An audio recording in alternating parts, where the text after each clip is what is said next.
I was born in Singapore on 24th October 1948. So I guess I've lived in Singapore almost 70 years now.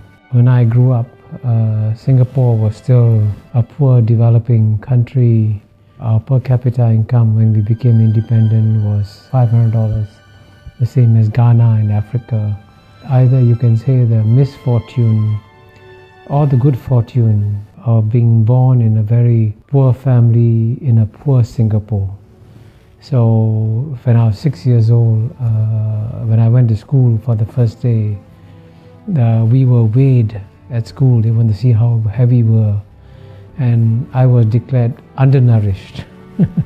So I was put in a special feeding program when I went to school, and the principal had a big pail of milk, and all the children who were underweight were asked to take one scoop of milk from the pail of milk.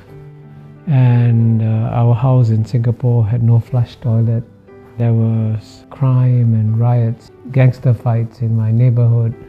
So in a sense, I grew up in what you call a typical third world environment.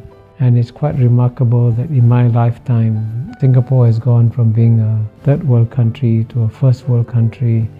And I have lived through this remarkable transformation. I was Dean of the Lee Kuan Yew School of Public Policy for 13 years, from 2004 to 2017. And I would give every student who came to the Lee Kuan Yew School the same lecture. I said, I'm going to share with you the secret of Singapore's success free of charge. And I would tell the students that if you implement this secret formula, your country will succeed. And I capture the secret formula with the acronym in English, MPH. The M stands for meritocracy. Meritocracy means that you select the best people to run the country.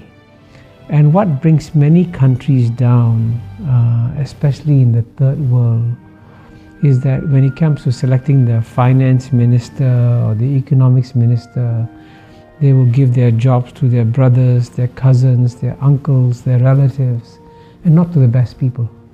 And Singapore did the exact opposite.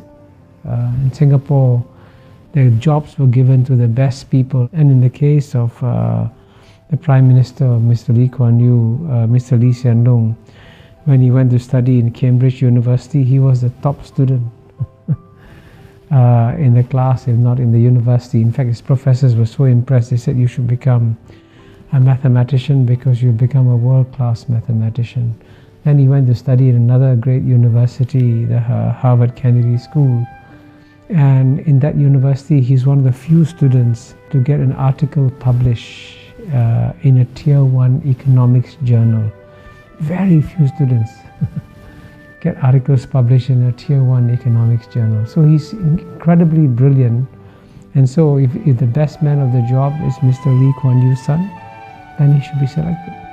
Not on the basis of the fact that he's a relative, but on the basis that he's the best person for the job. So meritocracy is the first pillar of Singapore's secret formula. The second pillar is P, and P stands for pragmatism. Pragmatism is an English word, and it's an English concept. But the best definition of pragmatism was given by China's leader, Mr. Deng Xiaoping, when he said it doesn't matter whether a cat is black or a cat is white. If the cat catches mice, it is a good cat.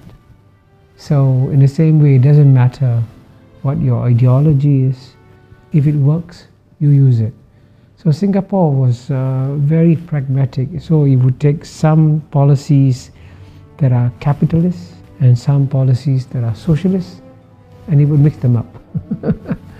And that's what pragmatism is about. You're not bound by any ideology.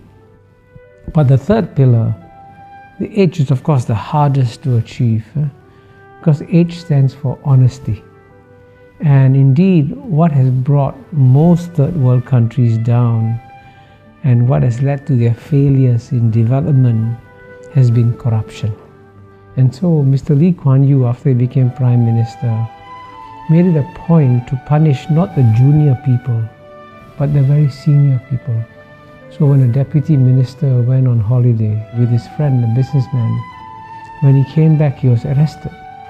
And so he said, "Why am I being arrested?" He says, "You went on a holiday with the businessman. He paid all your expenses. That's corruption. You go to jail." So when a deputy minister is sent to jail, then everybody says, "Oops, I got to be careful. I can also go to jail."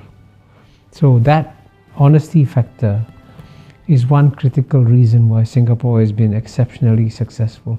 So it's a combination of meritocracy, pragmatism, and honesty. Then that's the formula for Singapore's success.